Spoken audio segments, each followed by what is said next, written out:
all your viewers are probably thinking the same thing. That's my therapy. It's just not just Republican, Democrat, Independent, right? Yeah. It's for everybody to talk to people, even people of different political views. Just go out and get some fresh air without seeing a damn billboard. If you do the clear-cut logging and you don't abide by any environmental regulation, or you just say, it's gone. This is going to kill people. It really will. And if you choose not to leave, they will call and have you forcibly removed from public lands. Hey everybody, I'm Ivan. Welcome to the Ivan Outdoors podcast. If this is your first time joining, it's probably my first time recording it, so you got that going for you. Regardless, I've got a really cool guest on today. His name's John Goodwin. He's a retired National Park Service ranger of 21 years, and he just came back. Apparently, he's somewhat famous in the National Park Service, but he's just come back from a protest in D.C. that he organized to save our public lands. As a lot of you know, there's been a lot of crap that's come down from this administration that is essentially putting our lands up for sale, opening them wide up. I think everybody cares enough to give this a listen as we get into some of the topics and kind of hypothesize what's going to happen. So that's going to be part one. And then in part two, we're going to get into his book, Echoes of the Badge, which is an autobiography of his time at the National Park Service. It won him a Global Book Silver Medal Award for professional biographies.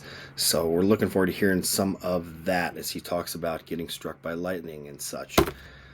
All right, let's get into it. So thank you for joining us. Or joining Oh, me. thanks for having me.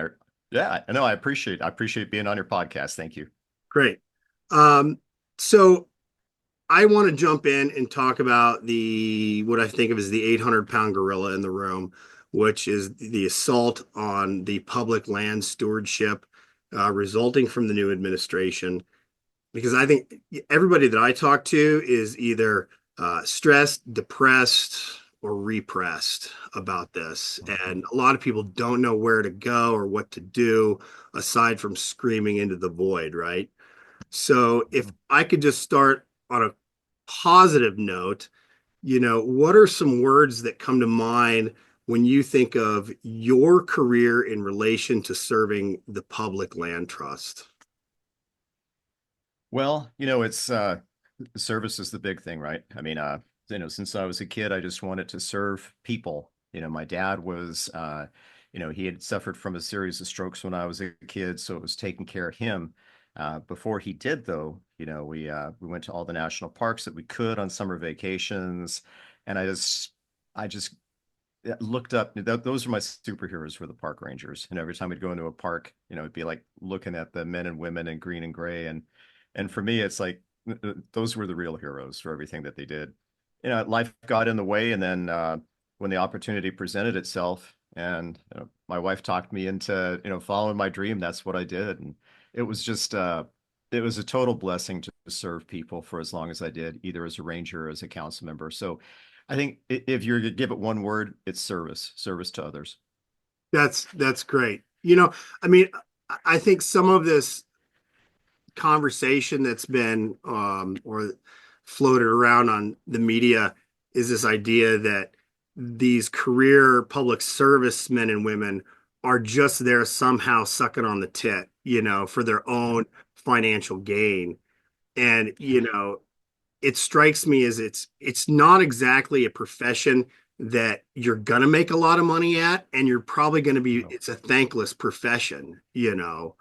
So, and Mhm. that never really gets talked about that you are doing this because of a fire in the belly for the land and the people that use it.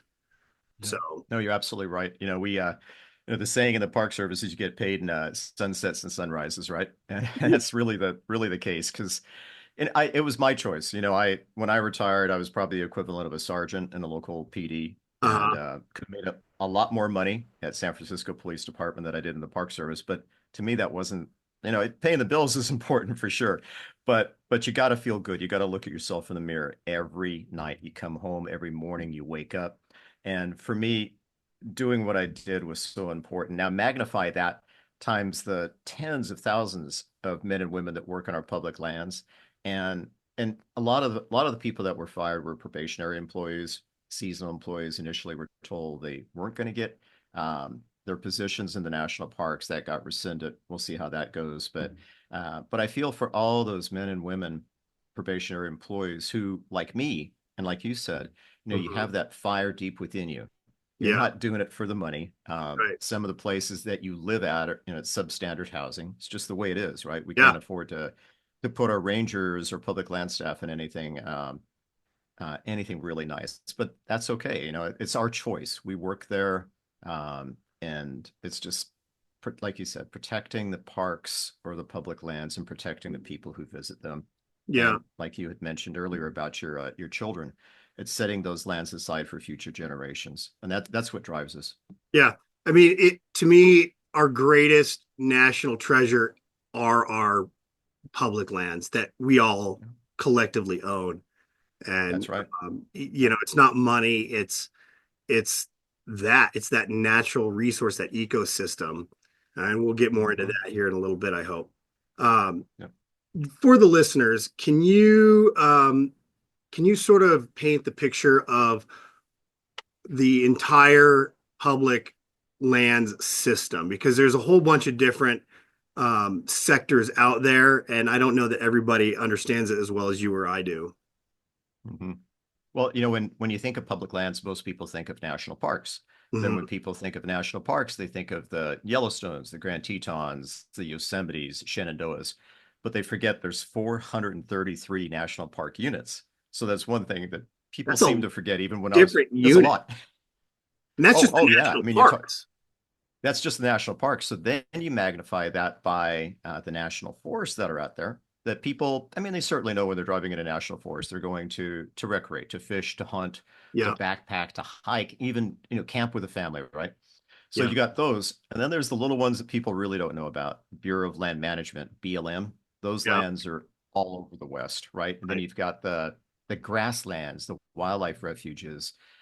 You've got the national seashores, which are part of the national park system. You got the wild and scenic rivers that are out there. So when I put on this protest, I asked people if you can't join me in the mall, go to any public land area, and I guarantee you, within the 50 states and all the territories, there's going to be some public land that you can go to, Right. and it was getting that message out. I think to make the public aware, one of the protest signs that I created showed all the public lands Hmm. on the sign. Again, just to raise awareness, like it's not just the national parks. Let's pull that up real quick. I'll cut it here if I have to, but let me see if Okay. I can. Oh, there you go. Yeah, so Yeah. here is a good graphic that I found of um, our public lands, and you can see that the National Park Service is just a small fraction of that.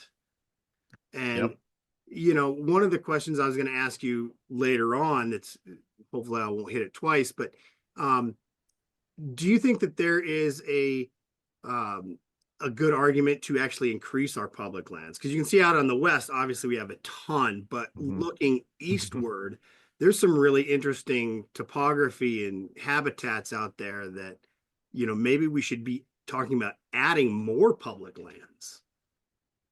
I trust me, I agree with you. Looking at this map right here of the United States, Hmm. there's areas where there should be more public land. I guess the issue that we all run into at this point is the money, right? Not Right. just this administration, but many administrations in the past have not funded the public lands like they should. Yeah. And I'll give you an example. When the Army pulled out of the Presidio in San Francisco, there was the movement that was created. Hey, let's make it a national park. Beautiful area, all that. Well, Congress wasn't having it. And so Congress said, we can't even really afford the parks that we have.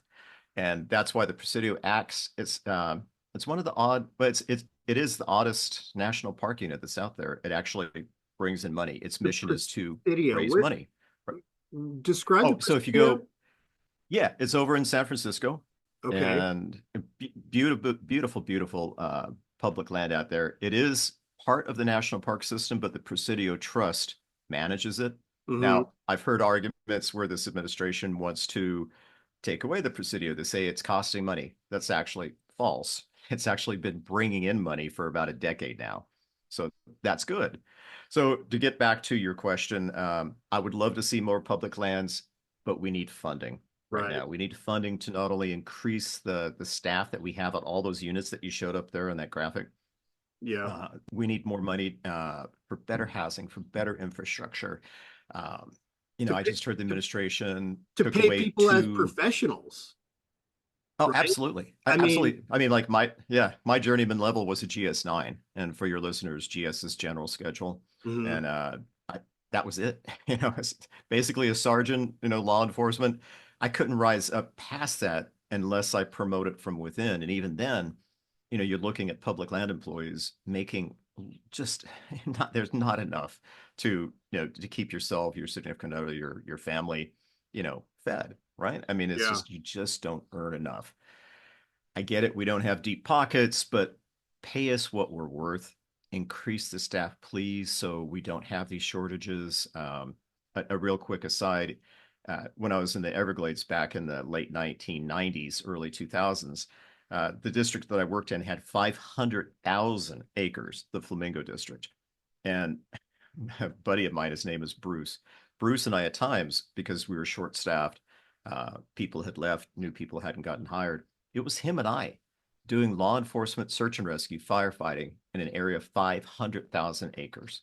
And That's that's back, insane. like I said, the late 1990s. In 2000s, you would think the Park Service budget would have been good. But anyway, That's yes, insanity. yes, yeah, well, Yeah. it is. It truly is. Yeah. Yeah. And I mean, we've recently seen a small victory come through when the courts have ordered back to work most, if not all, of the federal workers that were furloughed, fired, were really fired, which is another really messed up because they're fired for their excuse was, poor performance, which means that they can't even go collect unemployment during that time, That's right. which is That's right. just Yeah. cruel. Um, It is. Yeah. Yeah. So what kind of bullet did we dodge, do you think? Because many of the supporters Mm, of these cuts, um, believe that there's a lot of fraud and waste. What would you tell the Doge supporters? yeah. Well, number one is the public lands. This is from 2022, but the public lands in 2022 brought in, if I remember the number, it's $1.1 trillion of money. It didn't cost that much to staff Right. or to support infrastructure in the public lands. That, That's 2.2% of our GDP.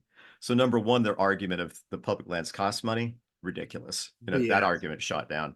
yeah, And if I could go back to what you had mentioned, that there were two district court judges said bring those employees back. What I'm hearing on the street is the word hasn't gone out. And the second thing is with a lot of public land employees, not so much the other federal employees who say living in cities, they already have houses, apartments, but even they're affected. But imagine public lands employees, they get this dream job, they pack up the car with everything they have, they yeah, drive to a park, any public land, and they're there for 6 months. They're usually in government housing. Then all of a sudden, you're fired, which means they have to pack up the car. They can't stay there while they're on, so-called furlough. They yeah, have to pack up the car, go back to where they came from, sleep on a friend's couch, live in an RV, try to get a cheap apartment and everything like that. So now that they're being told, oh, you can come back, it's not that easy. And what my concern is, Doge finally figuring out they're not the brightest bunch of people out there, but if they yeah, figure out how to do the reduction in force process, which is a process, they want to do this stuff quick. yeah. Could they do a reduction in force or RIF? Absolutely, they could, but they got to do it the right way. So again, all these employees, throughout the entire federal service, got furloughed, fired basically for nothing. Right? There Mhm. wasn't any per performance in there, but now to be told, oh, we made the mistake, you can come back again. It's it's not easy. And then that instead of the bullet that they dodged, in a sense, now you got a cannon pointing at you with Right. with the riff possibility. Yeah. So there's a lot of anxiety out there among federal employees right now. Like, when is the next shoe going to drop? Right. Right. Yeah, because they don't really know because the intention is still to cut them anyways. I mean, they've only been Yeah. temporarily put back to work, Right. so there's just Yeah. no certainty there for them. You know, I mean, so There's that's none. going to There's have none. trickle down effects into like just the national parks. I mean, staffing, um, Yeah. deferred maintenance, etc. Hmm. Right? Yep. No, that's absolutely right. And also reservation periods that open and close without anyone there. Yeah. And then talking about the seasonal force, even though they were told, "Hey, we made a mistake. We're going to hire you." A lot Right. of these men and women already have other jobs because Yeah. they're like, "Okay, I guess you don't want me to come work for you this summer." Right. They get another job. It's probably pays a lot more. They're told, oh, you can come back and make peanuts, what you're maybe making now. Or maybe they decided, I'm going to take summer classes, go through college. Or Mm, we have a lot of teachers who are or seasonal employees. They might say, okay, I got to make money. Let me do something else. Now they're being right. told, come on back. Yeah, What a joke. 1 second. I know. I I get got, frustrated. I get frustrated just thinking about it. yeah, turn off my buddy here. There was cooking me. Oh, It's an unheated I garage. understand. I understand. No worries. Yeah. Uh, um, let's see. Um, this idea that you don't really know what you have until it's gone, as the saying goes. Though I am Yeah. pleased to say that many have come out in support of the public lands employees Yeah. just before we lost. Well, we did lose a lot as we just covered, but just before they got totally canned. Um, and so I've heard this idea floated elsewhere that one of the intentions of uh, cutting and cutting everybody and the budget is to break the systems so that they can point to it as ineffective, it's not working, and then hire it through government contractors such as Booz Allen Hamilton, who in my experience in the river communities, larger experience, they took over recreation.gov for all of the Yeah. permits. I've put in year after year. I've never gotten a permit out west. I've gotten one permit in my entire life out of it. I know friends, they never get permits. And then some people get permits year after year. I'm ready to do Yeah. like a bootleg trip and just because, how else am I going to see the Green River? You know, I agree. I right? agree with you. Yeah. Yeah. And so Yeah. this brings up this idea of the public trust doctrine, right? And if I can explain it, this is my understanding is this is a principle where certain natural resources, including lands, are held in trust by the government for the benefit of the public, requiring protection and maintenance for public use. Do I have that correct? That's correct. Yeah. Yeah. Um, so, you know, um, you are someone that can take a long view. And I would like you to explain, if you could, why we want to keep public lands in public hands versus privatization and what the differences in those two models might be. So, public lands are our lands, right? Right. You had mentioned that before. And you privatize it. If you privatize it, guaranteed you're going to be paying more, right? Right. You will. Well, Um, the and, permit and there's a system, reason. yeah, it's totally Yeah. gone up. Like you're saying, oh, the permit system is you got to pay a fee to get something that normally wouldn't cost you a dime. And I Right. get why it costs that because of software. The little town I worked in, Tacoma, we were updating a software system and seems pretty cheap. No, it's not. It's like $500,000. So if you get something, that's big enough like recreation.gov in order to handle all of these public requests, millions and millions of requests, their Hmm. system's going to cost money. We all get that, right? Right. But you lose a lot when you get privatization into the parks. And I saw that in the parks that I worked at with, and again, it's not faulting the men and women who work for, say, the conservancies that help out the national parks, but Hmm. you, you lose that ranger being there for the public, right? Hmm. Such a symbol. And instead you have a civilian dressed in civilian clothes or their civilian, private outfit or uniform.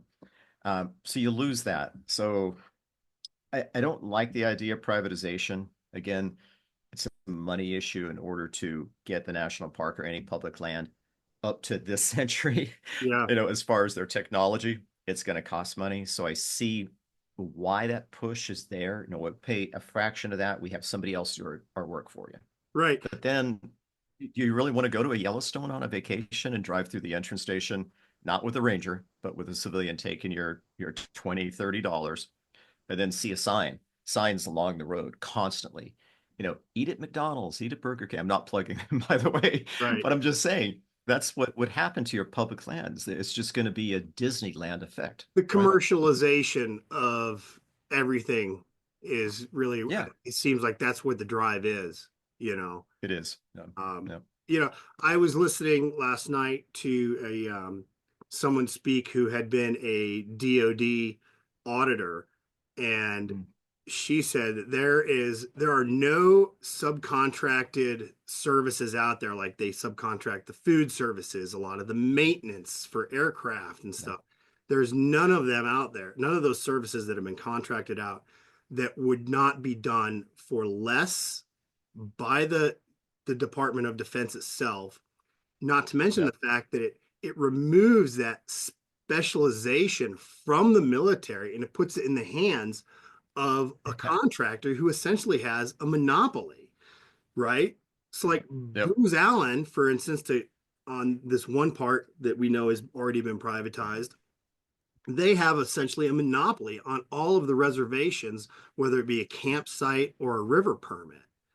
So what's to stop them from incrementally raising their prices year after year, year after year? oh, And absolutely, yeah, you yeah, know, or to take, like another example that drives me nuts, the ski areas, right? You have Vail Resorts, they operate on public lands, but yep, they charge a price that puts enjoying downhill skiing out of the hands of most Americans. right. So essentially you're I, getting barred from your own lands. And you can't just go walk up I Vail's ski slopes.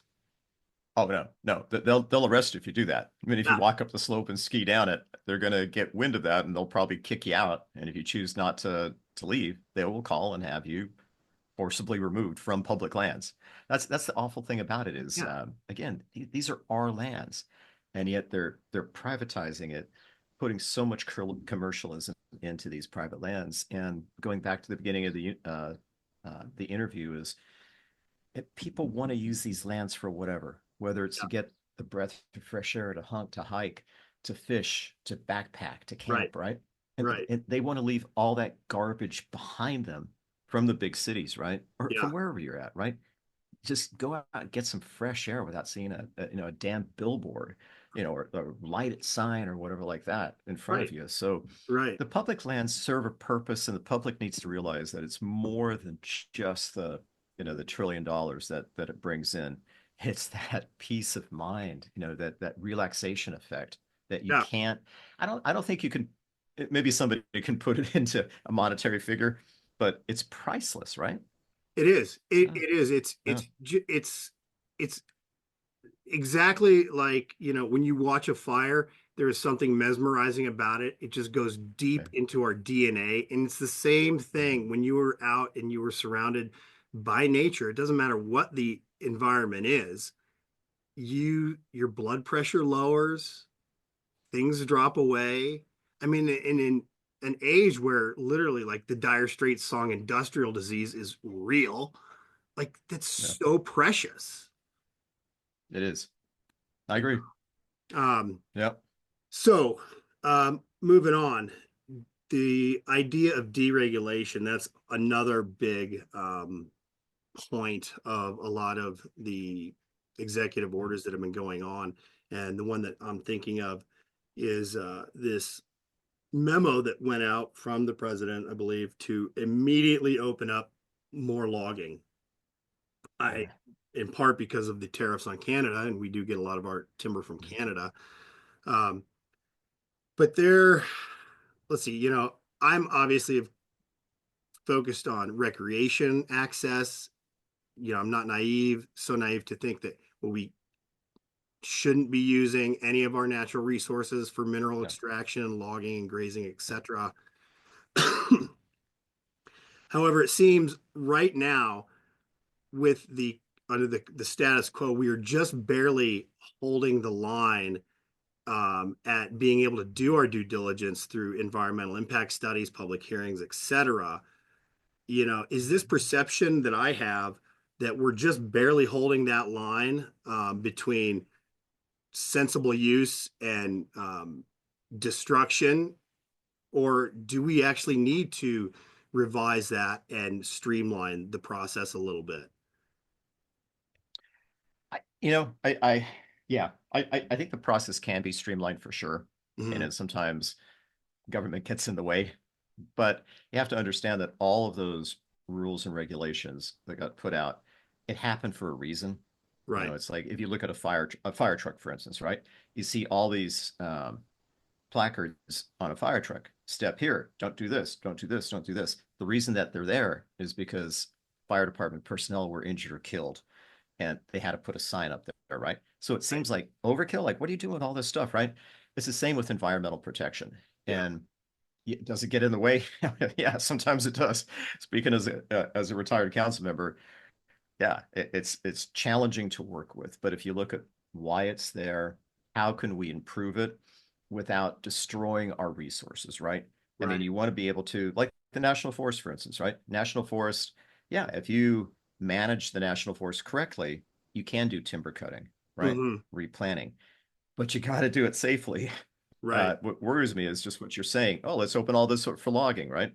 And I get the economic portion of it, the tariffs on Canada, everything like that. But if you do the clear cut logging and you don't abide by any environmental regulation, or you just say, it's gone. What happens when the rainy season hits, right? Yeah. What happens when you have an avalanche, right? There's not going to be any trees to stop that from Yeah. happening, right? So you'll see a clear cut area, rainy season, boom, here comes a massive mudslide. Or in the winter, Mm-hmm. you get a massive avalanche that comes down, and instead of that buffer, you have none. So this is gonna kill people. It really will. Really. And just a little microcosm of things that I dealt with. National parks were protected. Can't log there, can't mine there yet. So if you look at the national forest, you know, uh, BLM lands and everything like that, yes, there's a process to go through, and you can sensibly use those lands, for your business, whatever. But in the national parks that I worked at, up at North Cascades, down the Skagit River, as you exit North Cascades, that's a wild and scenic river. Well, we got people, well, back in the day when I was working there, they were manufacturing drugs along the Skagit River and throwing all the waste products in there. So we would have to go on river patrol to see if we could catch them in the act, to see how much damage was done. Or the big dope grows in California, especially around Golden Gate National Recreation Area, up in Point Reyes. Mm-hmm. Uh, the people who work those dope grows, they don't care about environmental regulations, just like the people manufacturing the drugs, right? So all of their waste, all of the insecticide, herbicides that they spray all over the place to keep their grows from getting eaten or destroyed, Yeah. that all goes into the watershed, right? So that's just a tiny little bit of what our public lands are going to be facing in the coming years. Is just take away the environmental control. Sure, do a mine over here. Sure, go over and cut down thousands of acres of forest without thinking of the repercussions. That's what worries me. You take away the environmental protections, and it's just going to be wholesale slaughter of our public lands. Right. Right. Yeah. So one of the repeals that I think has gone unnoticed or sort of under the radar is this repeal of NEPA, the National Policy Act, which, if you look at it, it's super wonky. Can you explain a little bit about that? Because it seems like that really paves the way for the reduction in all of these regulations or for the opening up. Not to mention that the EPA has just had their fangs completely removed. Yeah. Yeah. But can you explain NEPA and how that is really paving the way for this? Uh, well, it's going to be a disaster, sure, right? I mean, again, i- is there a need for something like NEPA? Probably, right? I'm Yeah. not going to sit here on a soapbox and say, you can't do any logging, you can't do any mining, and everything like that. Uh, Right. on I public mean, lands that are we need it. designated for that. Yeah, we need that stuff. Absolutely we do. The minerals, the oil. I think most of us get that, but Yeah. can you do it responsibly? That's what worries me about NEPA is I just don't believe it's going to be done responsibly. I don't. And like you had mentioned several minutes earlier, uh, we are on a tightrope right now, and all of us feel that. All of us feel like we're just barely, barely hanging on, and one Yeah. misstep, and it's gone. Yeah. So, well, I guess Yeah. we'll see It's how it really plays, a and knife edge right now. it is. It Yeah. is. Yeah. Let's talk a little bit about morale, which I think is probably at an all-time high with the National Park Service and the Forest Service right now, right? They're probably really super stoked, as we've already talked about. Um, Not at all. There, right. it's pretty bad. Yeah. Yeah. I'm being facetious. So the media has been kind of covering this a little bit, but really Yeah. not Yeah. much. Um, I think and as we talked about earlier, a lot of these folks, they've already found other jobs, or sycophants are going to be taking their place. Yeah. If the cuts do go through and the firings do end up being permanent, the people that are left at the organizations, do you think that they're going to be of mind to sort of enact what I would call the Edward Abbey doctrine? I don't know if you're a fan of Edward Abbey, um, but sort of Yeah. to monkey wrench the process of the party loyalists that are. I hope so. I mean, you saw the Yosemite workers flying the U.S. flag upside down. Yeah. That was incredible. And I don't think they know that when they, meaning the administration, they don't know uh, messing with the public land employees what they're going to be up against. Good. Will we purposely monkey wrench everything to cause harm to the resources or hurt people? No. No, of But course will we not. log jam everything? Oh yeah. So uh, a quick little story talking just about that. I had Good. a chief ranger, one of the parks I worked at, and uh, and I think he came in when he saw all of us, all my colleagues and I sitting around, having some coffee, doing a little bit of choir practice among each other and stuff like that, kind of blowing off steam, right? Yep. Well, he got pissed. And it's like, okay, I want you guys to tell me exactly what you do every day. I want this done on a paper. I want it turned into your supervisor, right? So I was getting close to retirement. I didn't care. I'm like, whatever. All right. So I started out 0700, reported for duty. 0710, finished putting on my uniform. 0715, check the computer for important emails. 0730, went to my patrol car, put all the necessary items in it, check for functionality. And it was I'm an author, right?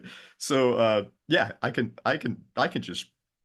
just make it as long as you want it to. So each of my days were probably like 5, 7 pages long. And I told all the rest of my colleagues, this is what the chief wants. You should do exactly what the chief wants. It That lasted. that is monkey wrenching That's right there. that's monkey wrench. So that idiocy only lasted about, I don't know, 2 or 3 weeks. And the chief finally said, okay, the hell with it. Guys, just do whatever you want. So that's typical public land employees. You want to like throw some BS at us and tell us, oh, do 5 things that you accomplished in the week? Okay, yeah, we'll do it. because because like you said, Yeah. morale is at an all-time low. And by doing monkey wrench stuff, it actually it keeps you going. It It really does improves because the morale. anxiety it does because the anxiety and the depression can just eat at you. So you got to do things to monkey wrench the system. Yeah. Yeah. Yeah, That's so good to hear. I assumed it was that way, but it's just good to hear it right from the horse's mouth that absolutely. it's Yeah. not going to be smooth for them, and we're not going to make it easy. It won't. It won't. No, no. We'll make it as difficult as we can. We'll draw out everything. If someone's asking, if a corporation's asking to come in and do something like mine or log, okay, we're going to need to see that in triplicate, please. Oh, I'm Right. sorry. Your signature on this page didn't match your signature over here. We just want to make sure we're doing the job correctly, right? So, Right. monkey wrench. Yeah. Yeah. Yeah. I mean, I think a lot of, oftentimes, um, you know, the bureaucracy gets a rap for being bureaucratic. It's kind of like what we Yeah. just talked about here. they kind of could monkey wrench the process, but I don't think that anyone's actually ever really experienced that. The only thing that they're complaining against are these checks and balances that are in place to make sure that we're not tearing up some wetlands, and Yeah. that is, I mean, the wheels of government work slowly for a reason. And I think that if Hmm. they really wanted to screw with it, they're going to really find out, fuck around and find out is so That's popular exactly now. right. Yeah, right. Oh yeah. Yep. So, Yep. Almost makes me want to be unretired and be working in there to lead the fight. right. Yeah. How long ago did you retire? 2017. Yeah, Okay, it was a 27. mandatory retirement. They kick you out at 57 in law enforcement. Right. Kind of weird. I kind of feel that I'm probably in the best shape of my life right now since Yeah, retirement, but right. it is what it is. Yeah, yeah. I'd like to ask you a question about um, logging and fire. Um, I have heard and read about studies recently that would indicate fire follows logging. And some of this evidence came out during these Canadian fires last year, that, when you log an area, the idea is that you're changing the microclimate. You're making it easier for the undergrowth in the ground to dry out faster. You're also putting down more fuel on the forest floor, because I've never seen a Yeah. logging operation that cleaned up after themselves or properly mulched No, it, exactly. Right. right? Yeah. So there's this idea that actually virgin forests are more resilient against fire than logged forests. What do you know about Hmm. that? Because I think that that is one argument that they have tried to use and will try to shove down our throats to excuse more logging. Right. Look at Brazil, right? Look at the rainforest in Brazil, and you can see the areas where they've cut down Hmm. all that lumber. I mean, huge swaths of lumber, the size of states. They've just Yeah. chopped it down. And same thing, they leave all that stuff behind, right? It changed that microclimate. Absolutely, it does, right? It added fuel to that Hmm. fire triangle, right? There's all this fuel, and it gets hot as hell. And all it takes is just that little period where there's not as much humidity, right? Yeah. What Right. we always used to be concerned about is when we'd hear high temperatures, low humidity. It's Yep. like, oh God, here it comes. All it takes is one spark and it's going to go. But yeah, look at the raging fires that occur in Brazil. Look at the raging fires like you brought up in Canada, where you're Yeah. talking millions of acres destroyed. I think it was Jasper National Park, where a Hmm. portion of that burned. I think the town of Jasper Yeah. was partially destroyed as well. So yes, that's absolutely correct. I think in the past, I'm not quite sure if we did manage areas correctly, like the Rocky Mountain pine beetle, right? Right. Devastated Yeah. millions of acres, right? Circle back And around so to that. that I got a leaves, question there. oh yeah, yeah. So could that, that's natural, right? Things happen, Hmm. but but sometimes way back when Native Americans were the only peoples that were here in the country, yeah, would you have gigantic forest fires? You would, but there's no towns, right? So Right. now, you know, like in the uh, most of the last century, even into the 1800s a little bit, but um, we got away from managing fires properly because a Hmm. fire can sometimes be very healthy, right? It can, Yeah. but if it's close to a town, we have to protect the town. Right. But getting into just cutting down millions of acres of forest, uh, it's going to have repercussions. It will. Um, Yeah. Well, and what's can we sad is, manage the? go ahead. Sorry. Yeah, no. I was just going to say, can we manage the forest better? Absolutely. I think all of us can agree that sometimes regulations getting in the way. The local populace are like, no, no, no, no, no, no, no, please don't have a controlled burn. You're going to burn our town down. Yeah. National Park Service, we did almost that in New Mexico, where we had a controlled burn, and people weren't listening to the experts and saying, not a good time to have a controlled burn right now, right? And I Right. think was it Los Alamos fire? But anyway, yeah. Yeah. Well, I mean, there's just so much more wildland urban interface now. I mean, we had Oh out yeah, here in Colorado, we had a devastating fire in Broomfield, which is just a total subdivision. And out there in right. California this last year, Yep, it's just going to happen more and more. And it's not, it will. this idea that uh, leaving it forests intact is going to stop fire. Obviously, we know that's not the case, but it Right. reduces the severity, It and does. Yeah, what I don't understand is like some of these forests are being logged still for paper products, like I know. lightweight cardboards and stuff. It's like it's not even being valued as a building material, which is really where the value is in timber, because we can make Mhm. all of this other stuff from hemp and corn husks and any number of things, but they're still cutting forests for paper. For paper. It's Yeah, just mind blowing. yeah, yeah. And we could and we should do better than that. Yeah.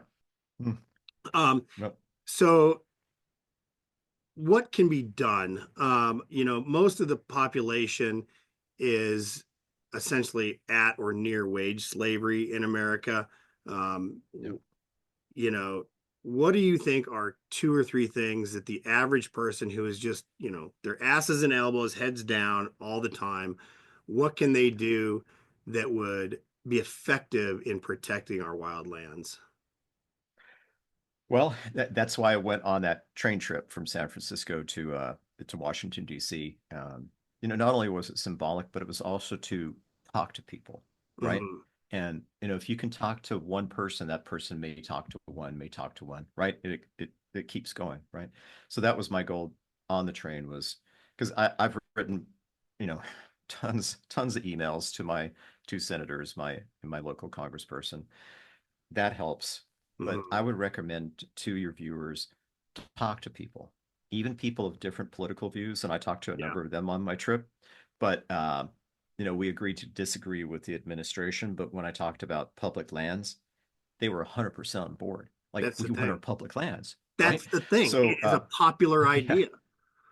it is because it belongs to all of us. This is all of us. It's not just Republican, Democrat, Independent, right? Yeah. It's for everybody. Yep. And so please, if everyone could just talk to one person a day, right? Just Yeah. just chat. Maybe on social media, call up a friend who might Yep. have a different political view, especially if you're in a red state. Talk to people, and if you can have more constituents in those red states, contract or contact their representatives, stuff Yeah. might happen. You might start saying, "We need these public lands, please." It might be a trickle down effect that might spread to the other federal agencies as well. Like we need those guys, right? Yeah. USAID, right? The Department of Education. Um, talking about that, I talked to a former council member of mine who's still on the council. She was an educator, right? Mm. She's retired now. She wasn't supportive of the Department of Education, but we had a good conversation about what that department brings in, right? Hmm. And she changed her mind on her viewpoint of why it's a good idea to have Department of Education, the money that some schools can get from that, right? Yeah. So, so yeah, please do everything, anything. I understand the reluctance to go to protest. I get that. I mean, I've been to a number of them, and people who show up for the first time, they're like, "Oh, this is kind of fun." I'm like, "Yeah, it is. It's good for your mental health." But if Yeah. you don't want to do that, that's okay. Doesn't take very long. You do cut and paste and you can send it to your representatives or even go to your local meetings. I mean, even a city or a town the size of Little Colma, I recommend people go to the meetings, talk at public comment. Can they limit your First Amendment right to a minute, 3 minutes, 5 minutes? Yeah, they can, right? But you can talk about anything during that time, right? And that's even a bigger platform. You can, Yeah. especially if it's being kind of a Zoom hybrid type of a meeting, Hmm. your public comment might be heard by people in the audience and people on Zoom, right, who are listening. They're Right. saying, "Wow, that makes sense," and Right. they might then say, "Oh, I'm going to contact my federal representatives, right, or even go the state route, your state Yeah. senators, your state representatives, right, and do federal, do everybody, but speak out. Speaking. Now is definitely not the time to sit on the sideline. Yeah, Yeah. And it is really, um, I mean, I'm sure you've experienced, it's really frustrating to have conversations with people on the other side of the political divide. And, there's this concept that, oh, you're either red or you're blue, which is Yeah, total BS. I mean, nobody is red or it blue. is. It's just that has been Yeah. a label that has been imposed on your tribe. I Mhm. mean, we have the Cabela's 4x4 redneck recreation crowd, which I have been a part of in my life. Yeah. And then, Yeah. the man bun wearing, Subaru driving bunny huggers on the other side. And Yep. they both have a same love of these outdoor places, and they want to preserve them. And it's just trying to find that message that splits the middle and threads the Yeah. gap, so to speak, because we're really all on the same page. Duck hunters don't want to see wetlands get destroyed, and No, neither do no, not at paddlers, all. you know? No, no. And it's just so Wait, frustrating to try to find that middle ground. Do you have that's why I any was there on the, messages? Yeah. yeah. Good. Well, that's why I was on the steps of the Lincoln Memorial, Yeah. and there was, believe it or not, only two Boy Scout troop leaders that said anything negative.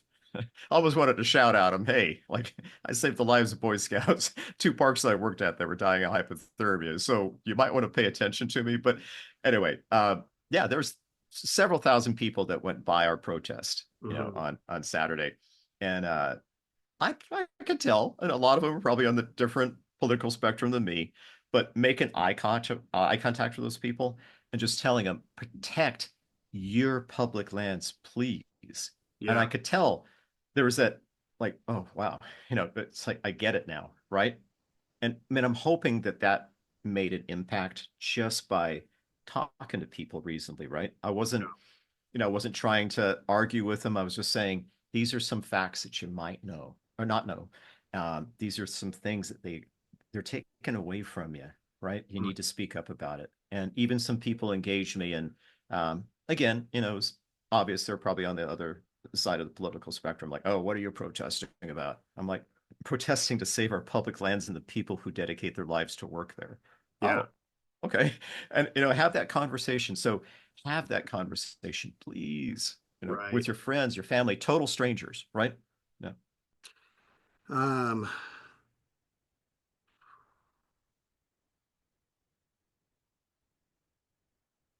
just real quick, on your protest tour, did you have any issues with expressing your Hmm. constitutional rights? I don't think you did, but I'm just curious because there have been some issues around freedom of speech lately, as I'm sure you've Yeah. heard. But did you experience Yeah. any of that? A little bit, but Really? that was a hill I was willing to die on, Yeah. literally and figuratively. Uh, I got a permit. The permit was supposed to be for the mall, right? Hmm. And the National Park Service is understaffed right now. They never got back to me on the permit until I went on the website and it said, if you haven't heard back from us, assume your permit's okay. I'm like, all right, sounds good to me. I'm going to go with it. And I'm Yeah. like, oh crap, where am I going to go on the National Mall? It's pretty huge. It's two and Yeah. a half miles long. So I was like, Capitol, no. But I thought Lincoln Memorial, Lincoln, what he stood for, Yeah. um, were things that I agree with. And so I went on the steps below the white steps of the Lincoln Memorial where you can do a First Amendment protest. And once we got there, I was approached by a park police officer Hmm. who you could tell I was wearing my flat hat, right? He knew I was either current Park Service retired or fired or whatever. But he's like, yeah, we were told your permits for the mall. And I said, I'm going to be here. I said, I'll have a peaceful protest. I won't block egress to the Lincoln Memorial. I said, can I stay? And he looked at me and he said, yeah, you can stay. Now, did they watch my protest? Oh, yeah. They watched from above, they're doing some work on the Lincoln Memorial. So they were looking at us Yeah. just to see. But that was the only, and it wasn't, they let me continue with my First Amendment protest, even though I was technically out of the area where I should have had it at. Yeah. So, but I was like, I didn't want to bring everyone down with me if it was going to be a ticket Right. for, for not following what the permit was. I'll take the ticket. If Yeah. they give me a ticket for wearing my flat hat, being out of uniform, I'll take the ticket. Is If they that want to arrest one illegal? person, uh, it probably is. It's out of uniform. So technically we can't even wear our Park Service uniforms when we retire or leave or whatever. Mhm. Again, it's a hill worth dying on. I, Yeah. I mean, I would have gladly accepted the ticket, the arrest. I don't want to drag anyone else with me, but you want me to be a symbol, I'll be your damn symbol, right? Like, Yeah. yeah, show me being put in flexicuffs or handcuffs and leading me out of there. That'll get much more coverage than what my rally probably would have been in the first place. Hmm. But they they Totally. they were cool about it. They totally were cool about it. The day before the Washington D.C. protest with the vets Hmm. wasn't mine, but that was thousands of people who attended that, and the police were fine with that. At Sacramento, when I went to the state capitol to protest a couple of times, CHP, California Highway Patrol, were Hmm. there monitoring, Yep. and I'm sure I'm sure we were out of permit for sure. Some of the things that were going on, but we were peaceful. They were there monitoring it, right? Yeah. But I have heard the same stories of people doing their First Amendment protest. We heard about the young man that was, a Yeah. student in our country that he got picked up for Yep. being a protester. So I see that time coming. My wife is she's a naturalized citizen. She always tells me, like, honey, I don't know if I should be here or not. I'm like, I am not forcing you at all. Please stay Yeah. home if you think that's, with the the new executive, well, not new executive order, but bringing back that archaic executive order. Basically, you can deport people who are here who you Right. consider to be a threat to the country. So, like, it's a slippery slope. It He's is. targeting so-called Venezuelan gangs, but when is that going to trickle down to my wife, for instance? Yeah. Right? I mean, I don't know, but I'll keep fighting. yeah. I mean, that brings me to one of my other questions. I mean, right now, Steve Bannon described their strategy as muzzle velocity, flooding the zone with bullshit, and now we've got, Yeah. uh, you know, it's running like a class 5 muddy river, and people are overwhelmed, they don't know what to Yeah. do, but Yeah. they've sent chilling reminders that the DOJ can make your life miserable, and Oh yeah. it's sending a chilling effect on down the stream. Like, what would you say to the person that is maybe a little trepidatious or possibly just even flat scared to speak out? But how would you help them find their voice? Yeah, that's a good question. I get where they're coming from, but you have to take a stand, right? You do. Yeah, If we don't, we're all going to suffer, and that's Republicans, Democrats, Independents. All of us are going to suffer yeah, if we don't take a stand.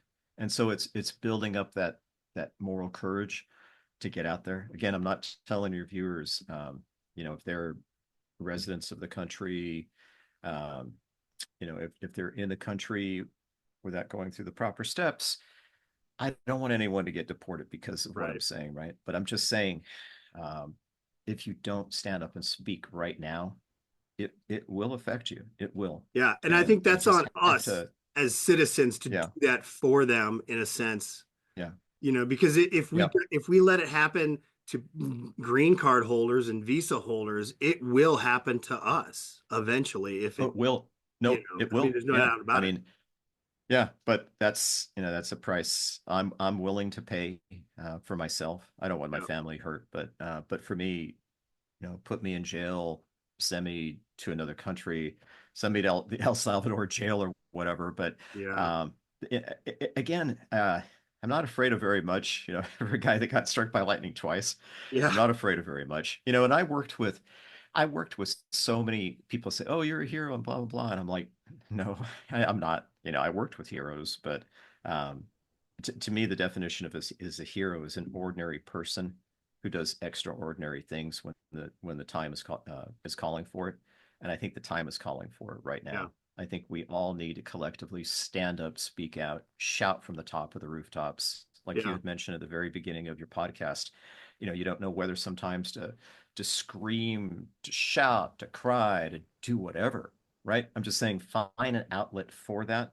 yeah, Don't let it consume your life for sure. Have other things that you can fall back on that do bring you happiness, lets go of the anxiety. Maybe it's protesting that does that. It does it for me.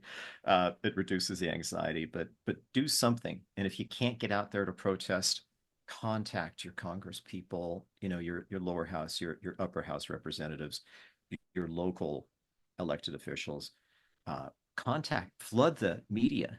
Yeah. Say, why aren't you out here covering this protest? Why aren't you out here, looking at what's happening to our public lands? Keep Yeah. calling, because if you don't, they will take it away bit by bit by bit. I mean, what has it been? 9 weeks? And look what's happened to our country right now in Feels, nine feels weeks. like feels like it's been 3 terms. You I'm know, with you on that one. Yeah. yeah. Yep. Well, I mean, the thing is, there when I pull out and take the 30,000 foot view, I realize that there are so many more of us who are in Yep. the middle to the far left, or in Yep. even right of middle, who are saying enough is enough. This is not right. And, these lands are ours. We need to protect them, not to mention all the other things that are under attack. But, Yep. when I see these protests happening and I go to them, it feels better. You kind of Yep. have this sense that it's going to be okay. We will get through this. It just might Mhm. get worse before it gets better. It probably will. It probably will. And that's another thing to have to fight through is Yeah. protect your own mental, and physical well-being while we're Yeah. going through all this. And Yeah. and if you're finding you're exhausting yourself by doing stuff, step back. Step Right. back. Yeah. A Yeah. lot of I've young had to, I've had people, to take a step back or time or two. 'Cause absolutely. yeah. Absolutely. I mean, I get Yeah. wrapped around the axle and just, Yep. yeah, All the stuff behind you right there on your shelves. there's That's what you my need to do. therapy. Yep. Yeah, And that's, you know, uh, all your viewers are probably thinking the same thing. That's my therapy, it right? is. If you They saw have you to saw get my out there. garage, yeah, Yeah. I mean, yeah, if oh I yeah, could yeah, send one message is to just go out and use it as often as you can, because otherwise yeah. we will lose it. We will. You can't, Yep. it's hard to care for some place that you've never been or you don't know anything about. And a Yeah. lot of these places, people don't know that they actually love them because they don't know of them. Right. Like the Everglades. I mean, I'm a Yeah. long-term Western resident. I never knew how cool the Everglades were until I Oh yeah. seen it on Yeah. TV. It's like, oh wow, Yeah. 1.5 acres. Yeah. yeah, like what a wilderness out there. It truly is. Golden Gate National Recreation Area. We had urban kids who are at risk come a couple of years in a row for Yeah. like a week long. Like, you come out here, you learn search and rescue skills, how to Mm, navigate using map and compass, how to work around helicopters, mm. basic first aid, right? These are kids, a So lot of them had never so been, valuable.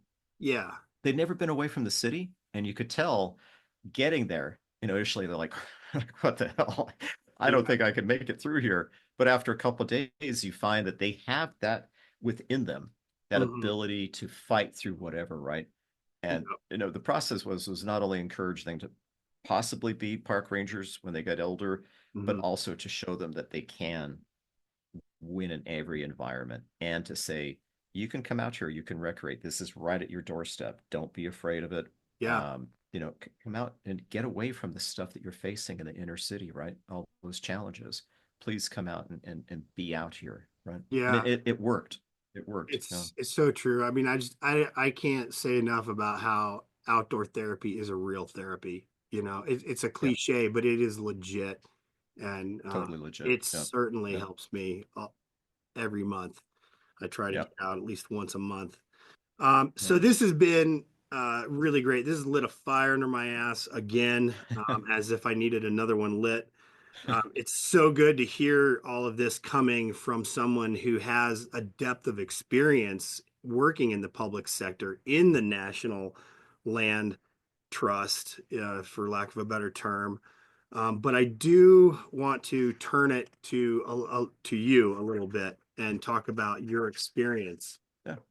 So tell me about being struck by lightning, because that shit is crazy. I don't know why you got struck twice by lightning. I thought lightning wasn't supposed to strike in the same place twice. Yeah. but it did. So It did. let's hear about that. Hey, thanks for listening or watching. I hope you found it helpful to hear about what's going on from a public land professional. Um, I certainly did. I hope it also inspired you to go out and use your land a little bit more. Maybe even stand up for it, take a stand. Part two, I hope you stick around for it, where we talk about Echoes of the Badge. It was a pretty interesting conversation, and I'm looking forward to getting into the book. So that's it. You can find me on Ivan Outdoors YouTube channel or on this podcast. This is meant to be watched. See you out there.